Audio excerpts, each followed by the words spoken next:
Hello everyone and welcome to Plot Twists.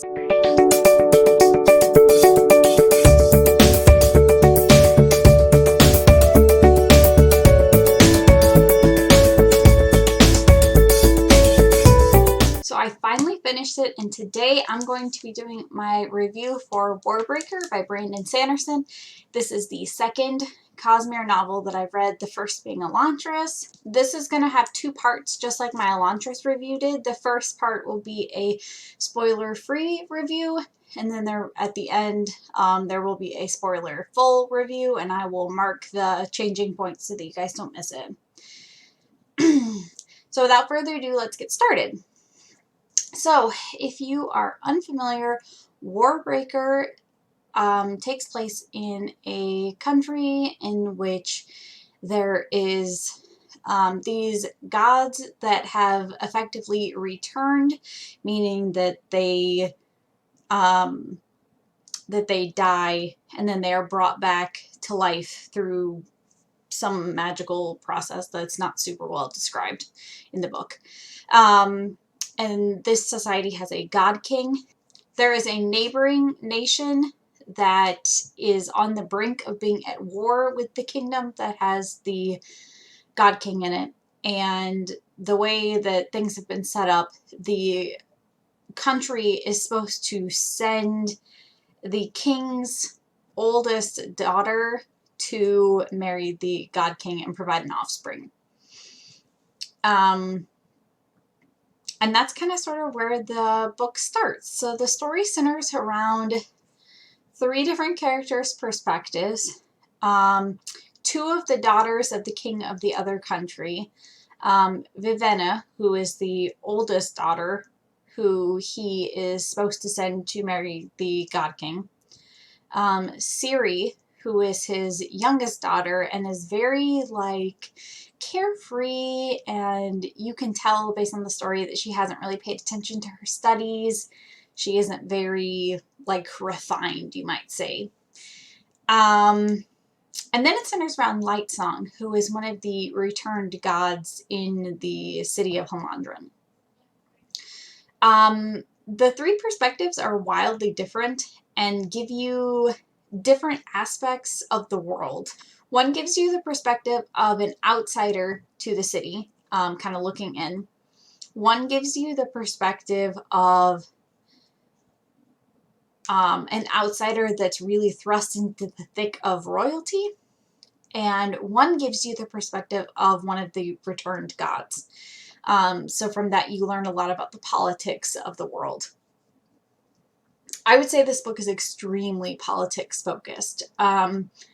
Most of the book did not feel like there was a lot of plot going on, but more or less build up to what eventually would become the climax of the story. Almost every chapter had you learning new information about the world or the origins, or the magic system, which is also really interesting. The magic system in this world is color-based. But it's also based on this concept that's called breath. Each person has one breath, but through different processes you can gain more. And different levels of breath give you different abilities, basically. And the abilities are, interestingly enough, color-based. One of the abilities that's described in this book in particular, for example, explains that the character has basically the color equivalent of perfect pitch, which is a really interesting concept, that they can basically differentiate colors that we would see as identical. So that's pretty cool. I would say that this book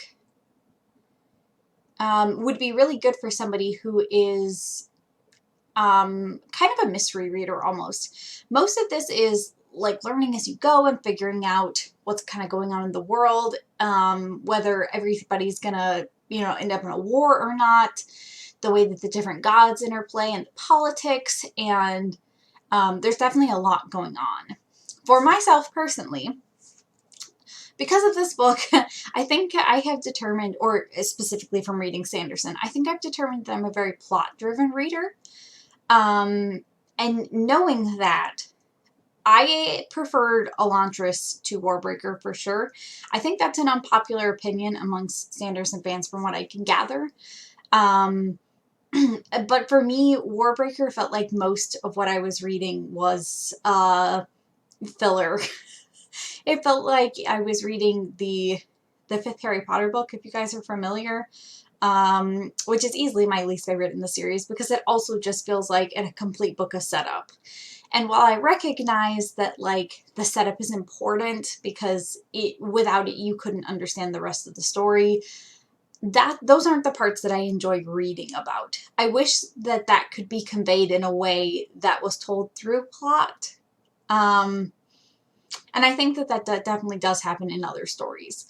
Like, I felt like the way it was described in Elantris was much more plot driven.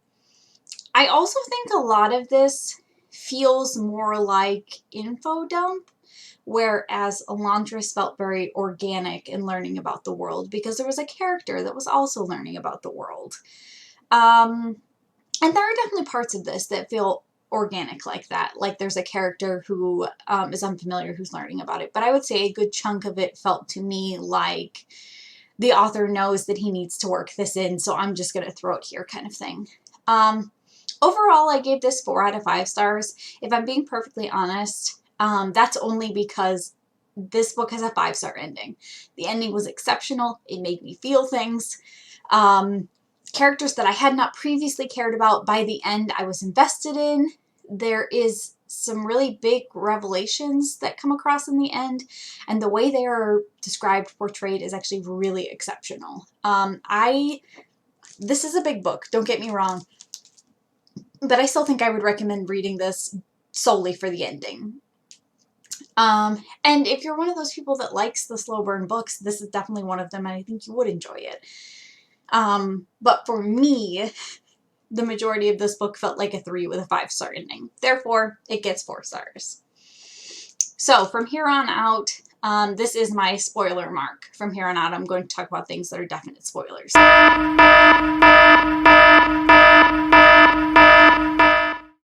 So I think in terms of spoilers, I'm going to start with Vivenna.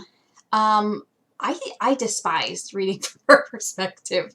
Possibly even more than I disliked reading from her Athens perspective, which I wasn't super sure was possible.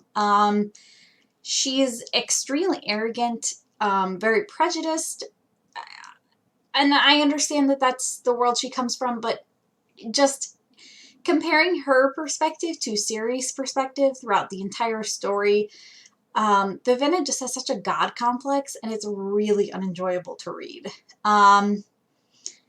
Until the point where she's very much down in her luck and gets betrayed, and then you just feel sorry for her. I still don't think at that point it was enjoyable to read from her perspective, but I felt a lot more neutral about it. And to be honest, I would say that I didn't even really care for her character once we got to the end. It was a little bit better because I really liked Vasher as a character, but overall, and there are a lot of things you learn from Vivenna's perspective that are necessary to the story, but I would say overall she was easily my least favorite part of this book. On that note, of the other two, I'm not really sure which one I preferred reading from. I thought Lightsong in the beginning was really arrogant and kind of annoying to read from, but once we got about a quarter of the way through, I no longer felt that way about his perspective. He started to gain insight, he was more involved in the world, and the revelation that happens with him and Larimara at the end had me in tears. It was just so well written. And I like that he's a really dynamic character. I got the impression from the beginning that he might be a very uninvolved character in the story and just kind of like watching things happen and noting, but no, he gets very involved in this plot that's occurring. And his actions are actually, I mean, revolutionary to the story. I thought his death was very well done. And it was in such a way that I did not feel sorry for his death. I don't know if we talked about this on my channel, but characters dying in story is traumatic for me, to the point where if I know multiple characters are going to die in a story, the chances of me reading it are pretty much slim to none. I would say that this is the only time I've ever read a character's death that I went, you know, I'm okay with this. Like, it made sense. It started it from the beginning. By the time we got to the end, I understood what was kind of sort of what was coming and where he was going to go with this, and that I liked it. In terms of series perspective, I liked her growth easily the most. I will say, I don't think I really cared for the relationship between her and Susebron. It felt like we went from, he's a 5-year-old who really doesn't have any context to the world, to like, wow, he's super hot, we should have sex. And it was like, I need something in between these 2 points, and I don't feel like we got enough of that. The relationship just felt very weird, and I was not about that. But her character development is incredible. Where she starts, where she ends, is exceptional, and somehow she manages to do it without losing that, like, passion and her, I almost do want to say her innocence. Because she still has a very unrefined perspective, and I like that a lot. Susebron as a character by the end was pretty interesting. I feel like I felt pretty neutral about him throughout the story. He definitely didn't detract, but he didn't really add a whole lot to the story for me. Overall, I think those are my thoughts.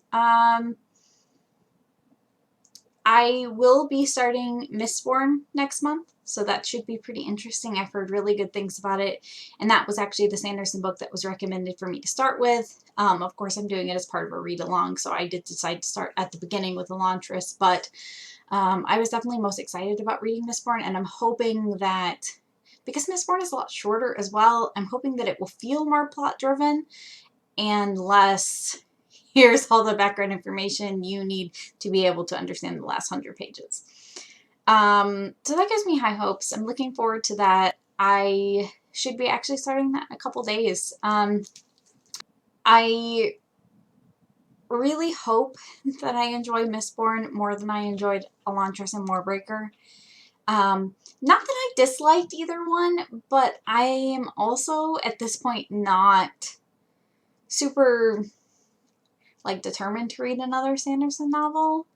I am going to read Mistborn, like I said, because it's part of a read-along. But I don't know, I feel pretty neutral about it. I'm hoping that Mistborn makes me more interested, so that by the time we hit Stormlight Archives, I'll want to continue. But we'll see what happens.